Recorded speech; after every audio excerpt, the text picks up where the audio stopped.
Hi everyone, this is Chef Alexis Bouillets. Basque cheesecake is very traditional pastry. The goal is to make it very creamy and not too sweet. Its crunchy layer at the bottom will perfectly balance the softness of this cheesecake. The flavor is just vanilla, however it can be changed to any kinds of flavor. In our masterclass of French pastry, we'll teach you from classic flavor to modern, original style of our own. So today we are gonna introduce you the Basque cheesecake. We have reviewed the recipe to make it very special only for you. Let me introduce you what is the composition of this special recipe. First of all, at the bottom, we have a very specific types of crunch to get some very crunchy texture and to get the nice balance between the creaminess of the cheesecake and the crunchiness at the bottom of this product. So if you are ready, let's get started.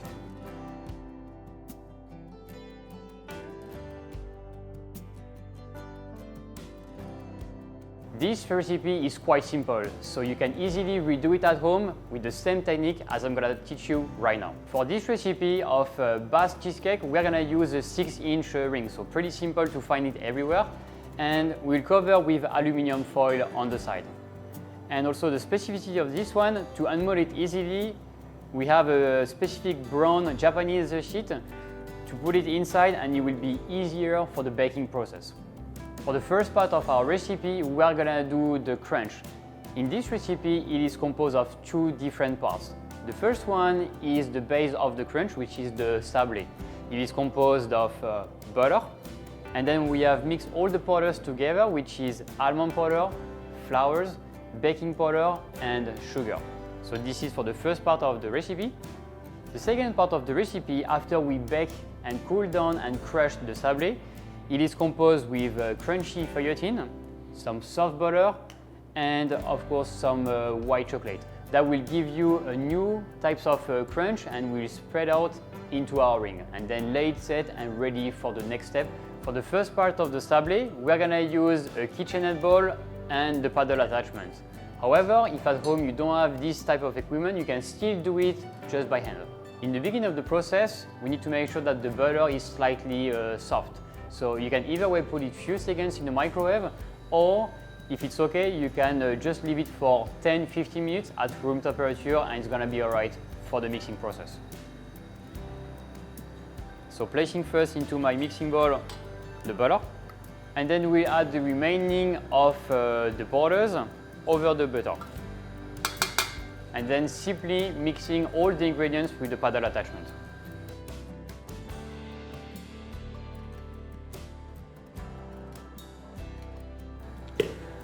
After combining all the ingredients together, we can see that we have a pretty smooth dough.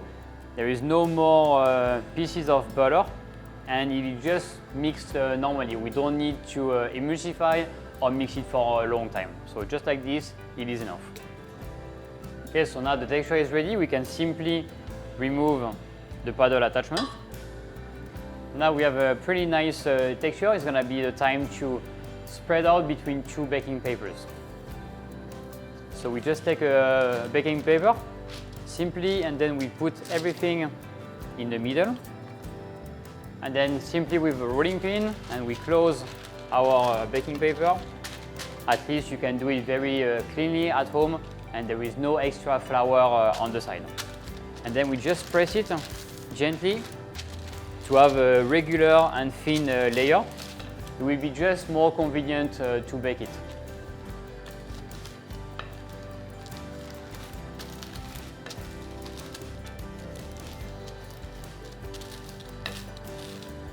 The shape actually of the dough doesn't really matter. It is just a matter about getting the right thickness to bake it easily. Then anyway, after we just crush it one more time after the dough is baked. So we can see that we just have a very thin layer, something like 0.5 millimeter. It will be enough for this step. So then, as soon as the dough is well spread out between 2 baking papers, we can just leave it into the freezer.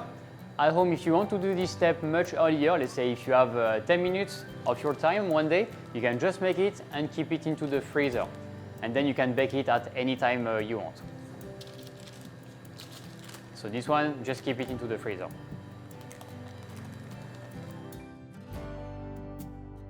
After freezing your sablé dough, you can see that the dough is already set. It is now time to bake it.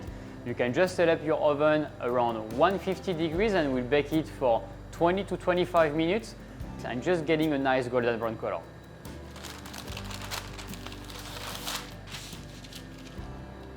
So see you in 20 to 25 minutes. For this recipe of cheesecake, we are gonna make first a pastry cream. So the pastry cream will be composed of milk with vanilla flavor. We want to get a nice and intense and rich flavor of vanilla. Combining with yolks, we use brown sugar cassonade to get some caramelized flavor, and also the cornstarch to finalize this part. The second part of the recipe, of course, will be mainly composed of cream cheese and also a little bit of mascarpone. Also adding some cream to get something much softer with yolks, cassonade sugar, and also a little bit of flour at the end. So the first part of the process, we'll start to cook the pastry cream, pour into our blender, and then add the remaining ingredients and blend it one more time to create the Basque cheesecake. So if you are ready, let's get started. First of all, we are gonna do the process for the pastry cream. We're gonna place first our milk into our saucepan. We can start to heat up gently. At the same time we are heating up our milk, we will scrap the vanilla bean. So just a little bit of vanilla, we just cut it and open it. We press it and we can remove all the vanilla seeds in the middle. Then we can place it with our hot milk. After you use the vanilla bean, you can either way infuse into the milk if you want to infuse it overnight, or you can just simply dry it and create like a nice vanilla powder by just blending it when the vanilla skin is dry. Now we are gonna bring to boil our milk with the vanilla, and it is better to let infuse as much as possible. If you can make it earlier and then just cover with a plastic film, it will be much better to let infuse the vanilla. We are now boiling the milk. We'll be able to strain it. It is quite important to respect these steps to remove the skin of the vanilla and just keep the whole vanilla without any skin on the outside. So for this step, we'll use a strainer to remove the skin of the vanilla.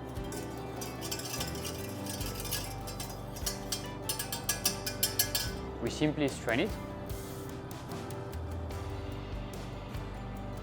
And then we just press to remove the skin and just keep the vanilla seeds into the milk. It is quite important to respect these steps because the skin from the vanilla is not that nice for the taste and also for the texture of your Basque cheesecake. Now we have our infused vanilla milk. It is now time to cook our pastry cream. So we can put everything back into the saucepan, and then we can bring to boil one more time. While we are boiling our milk, we are going to use exactly the same container to place first yolks. Then we're going to add the first quantity of sugar. You can use either way the brown sugar, or also dark, very dark sugar if you want, or just the plain white sugar. We choose this brown sugar because it goes very well with the vanilla. You will get something very caramelized and the flavor will be really amazing.